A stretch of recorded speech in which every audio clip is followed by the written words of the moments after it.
So let's start reading the book about Alexander Hamilton. The group of men that worked to build America is called the Founding Fathers. Alexander Hamilton is an important founding father, even though he grew up without a father of his own and in a place far away from America. Alexander Hamilton was born on an island called Nevis around 1755. His father left soon afterwards, and life became difficult for Alexander and his mother. They had very little money. Sadly, when Alexander was about 11 years old, he and his mother caught a terrible fever. Alexander lived, but his mother did not. Without any parents, Alexander became an orphan.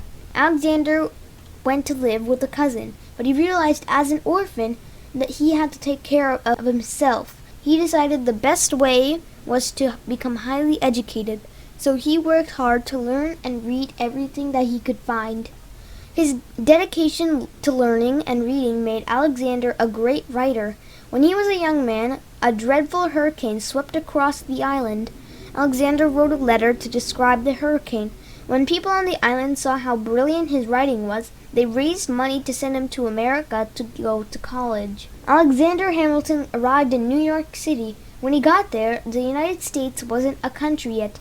Instead, America was a group of 13 colonies, and the British king was in charge of them.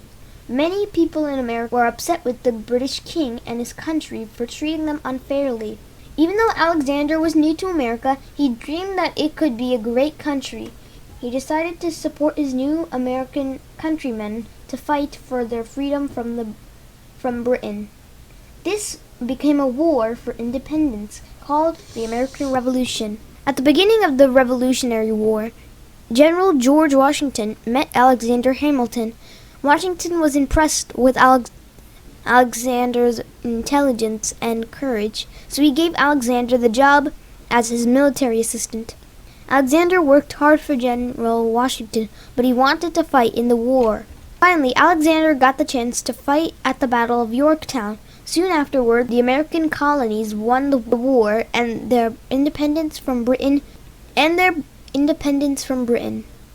The people were happy to be free, but Alexander and the other founding fathers knew without the British that America was like an orphan too. Of course, a country doesn't really need to have a mother and father. Instead, a country has leaders and important rules called laws for everyone to follow.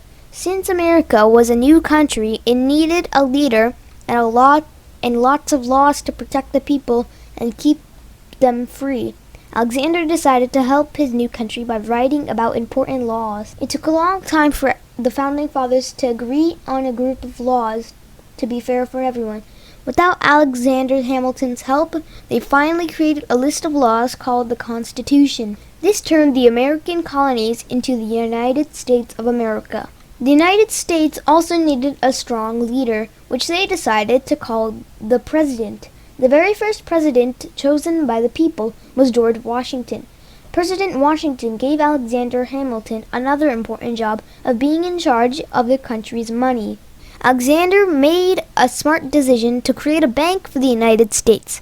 This helped build a solid foundation to America to remind people of Alexander Hamilton's ideas and hard work for his country. His picture is on every American $10 bill. Alexander Hamilton grew up without a father, but he became one of the founding fathers of the United States. He used his intelligence and courage to reach his dreams. To this day, Hamilton's dreams give Americans the freedom to make their dreams come true too. So, I hope you enjoyed this video, and I hope to see you in my next one. Bye!